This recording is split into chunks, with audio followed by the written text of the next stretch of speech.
70 साल का केवल अकलौता बेरोजगारी का रिकॉर्ड नहीं तोड़ा।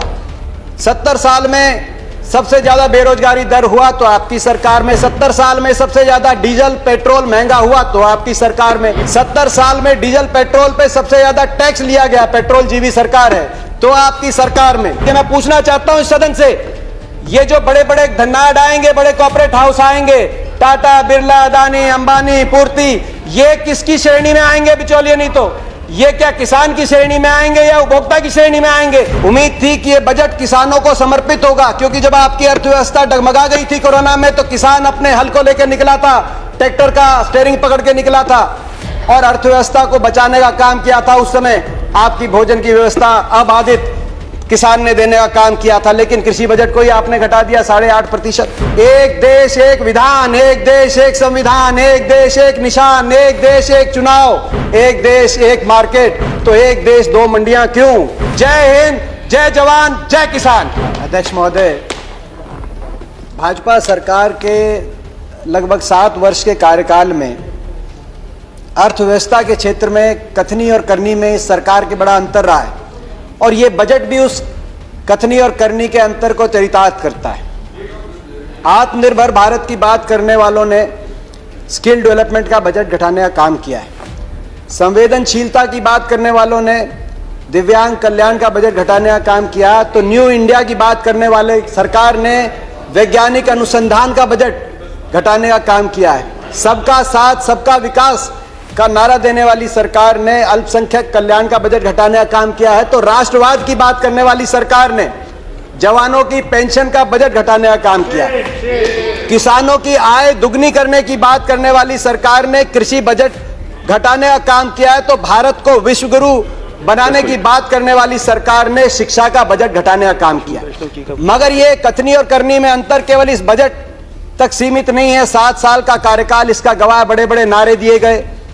नारा था कि 2 करोड़ रोजगार हर साल देंगे, 14 करोड़ मिल जाने चाहिए थे 7 साल में, मगर यही सरकार है जिसके कार्यकाल में पिछले साल 70 साल में सबसे अधिक बेरोजगारी के दर को सरकारी आंकड़ों के माध्यम से NSSO के सर्वे ने दिखाने का काम किया। मगर 70 साल का केवल अकलौता बेरोजगारी का रिकॉर्ड नहीं तोड़ा। 70 साल में सबसे ज्यादा बेरोजगारी दर हुआ तो आपकी सरकार में। 70 साल में सबसे ज्यादा डीजल पेट्रोल महंगा हुआ तो आपकी सरकार में। 70 साल में डीजल पेट्रोल पे सबसे ज्यादा टैक्स लिया गया, पेट्रोल जीवी सरकार है तो आपकी सरकार में।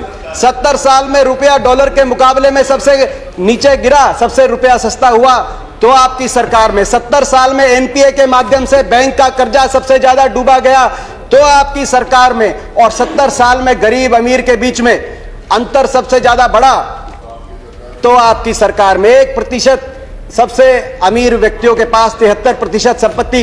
केवल कोरोना काल में 11 सबसे अमीर जो हिंदुस्तानी हैं उनकी संपत्ति में 13 लाख करोड़ का इजाफा। जो MSP की हम मांग कर रहे हैं, MSP को लागू करने में विशेषज्ञों का आकलन है, हरीश दामोदरन का एक लेख आया है कि वो केवल 1.5 से 2 लाख में, क्योंकि जितने खरीदा जाएगा कुछ बेचा भी जाएगा, 1.5 से 2 लाख के घाटे में MSP पूरी तरीके से लागू की जा सकती है। अगर ये 13 लाख जो केवल कोरोना के टाइम में 11 सबसे अमीर हिंदुस्तानियों की संपत्ति में इजाफा हुआ, उसी पे आप टैक्स लगा दें तो जो किसान का MSP का उसका पूरा कराने का काम आप कर सकते हैं। मैं कृषि पे आऊंगा। उम्मीद थी कि ये बजट किसानों को समर्पित होगा, क्योंकि जब आपकी अर्थव्यवस्था डगमगा गई थी कोरोना में तो किसान अपने हल को लेकर निकला था, ट्रैक्टर का स्टीयरिंग पकड़ के निकला था और अर्थव्यवस्था को बचाने का काम किया था। उस समय आपकी भोजन की व्यवस्था अबाधित किसान ने देने का काम किया था, लेकिन कृषि बजट को ही आपने घटा दिया 8.5%। कृषि कानून पे बड़ी चर्चा हुई। यह कहा गया कि आंदोलन के बारे में बात करी, इन कानूनों में काला क्या है ये हमें नहीं बताया गया। मैं 2-3 बातें उसमें भी बताना चाहता हूं, काला क्या है। आपने कहा 11 राउंड बातचीत की हुई, किसान संगठनों ने कुछ काला नहीं बताया। नजरिए का फर्क है। आप इसको बड़े व्यवसायी के प्रॉफिट मार्जिन के नजरिए से देखते हैं या आप इसको किसान के जीवन मरण जीविका के नजरिए से देखते हैं। कहा गया कि बिन मांगे दिया गया, और बिन मांगे बहुत से कानून दिए गए थे। बाल कानून बिन मांगे दिया गया था, दहेज कानून, ट्रिपल तलाक बिन मांगे, कई बार अच्छे कानून बिन मांगे भी दिए जाते हैं। फर्क है उनमें और इसमें फर्क है। उनमें जिस वर्ग के लिए दिया गया वो वर्ग संघर्ष और आंदोलन के रास्ते पे नहीं आया। बाल कानून लागू हुआ तो दिल्ली को बच्चों ने नहीं घेरा बाल कानून वापस लिया जाए, दहेज का कानून आया तो महिलाएं धरने पे नहीं बैठी कि हमें दहेज देना है, मगर यहां जिस वर्ग के लिए आपने दिया वो वर्ग आज आपके दरवाजे पे आया, दिल्ली के आसपास लाखों की तादाद में बैठा है। आपने कहा मंडियां, अनुराग जी ने कहा मंडियां खत्म नहीं हुई, सही बात है, मंडी इसमें कोई प्रावधान नहीं मंडी समाप्त करने का। 2 मंडियां बन गई हैं, एक निजी मंडी जिसमें टैक्स नहीं लगेगा और एक सरकारी मंडी जिसमें टैक्स लगता है। 2 मंडी, एक देश एक विधान, एक देश एक संविधान, एक देश एक निशान, एक देश एक चुनाव, एक देश एक मार्केट। तो एक देश 2 मंडियां क्यों? किसान ही क्यों मिला आपको? एक मंडी। और ये जो टैक्स आप कह रहे टैक्स मुक्त कर दिया, टैक्स कौन देता है? खरीदार देता है इन मंडियों में टैक्स, किसान नहीं देता। पंजाब में 6.5%, हरियाणा में 4% और सरकार को देता है। हरियाणा पंजाब का आज ग्रामीण इंफ्रास्ट्रक्चर अच्छा क्यों है? हर गांव में अच्छी सड़कें क्यों हैं? क्योंकि ये जो टैक्स जाता है ग्रामीण इंफ्रास्ट्रक्चर और इन मंडियों के और किसानों के विकास के लिए इस टैक्स का इस्तेमाल होता है, इसीलिए आज पंजाब हरियाणा सबसे आगे। फिर बात आई कि एमएसपी खत्म, प्रधानमंत्री जी ने कहा एमएसपी थी, है और रहेगी। ठाकुर जी ने भी कहा कि कोई है किसमें दम जो बताए कि एमएसपी चली जाएगी।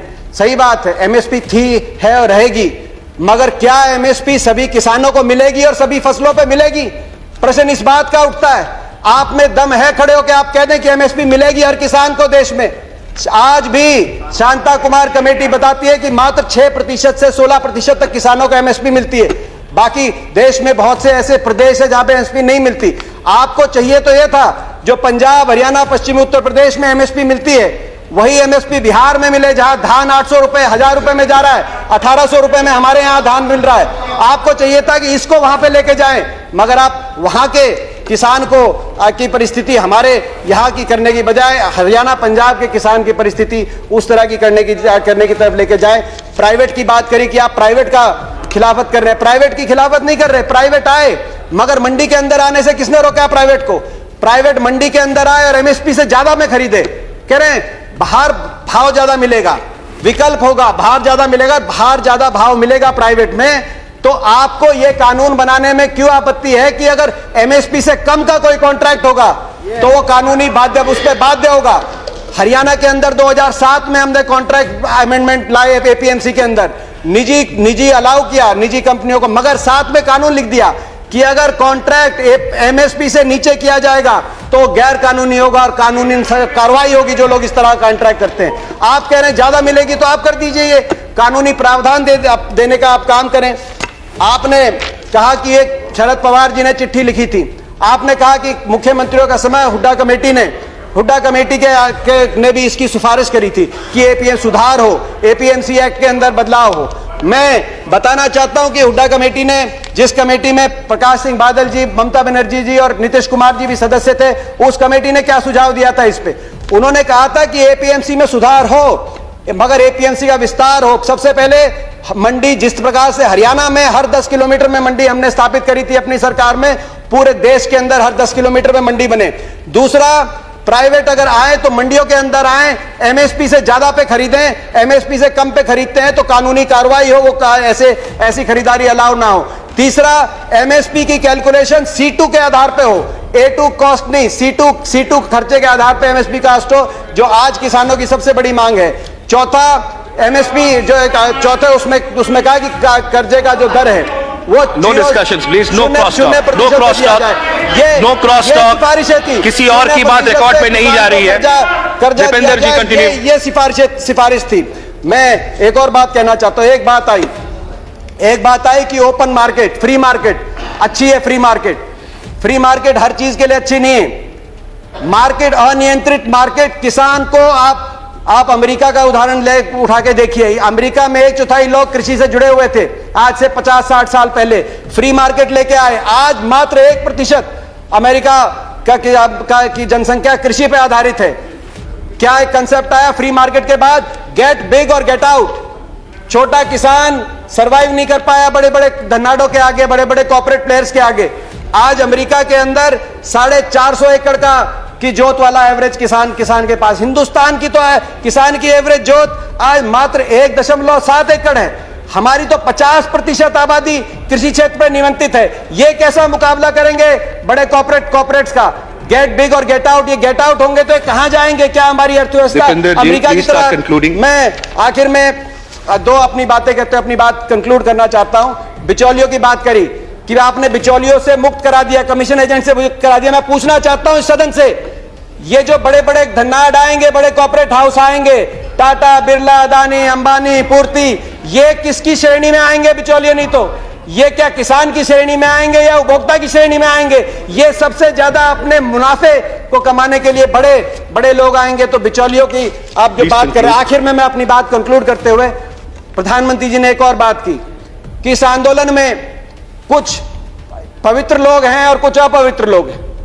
प्रधानमंत्री जी की बात हम मान लेते हैं, कम से कम आप पवित्र लोगों की बात मान लीजिए। आंदोलन में जो पवित्र लोग हैं, अगर आंदोलनकारी पवित्र हैं, पवित्र भावना से अपने हक के लिए बैठे हैं, आप उनकी बात मांग लीजिए और इसकी शुरुआत आप दो कदम उठा के उसकी शुरुआत करिए। आप तुरंत, मैं मांग करता हूं, बातचीत के दरवाजे, क्योंकि आप भागे थे 11वें राउंड में बातचीत से, 12वीं बातचीत के दरवाजे खोलें। आपकी प्रजा है, अपनी प्रजा की बात मानने से आप छोटे नहीं होंगे, अपनी प्रजा की बात मानने से आपकी हार नहीं होगी।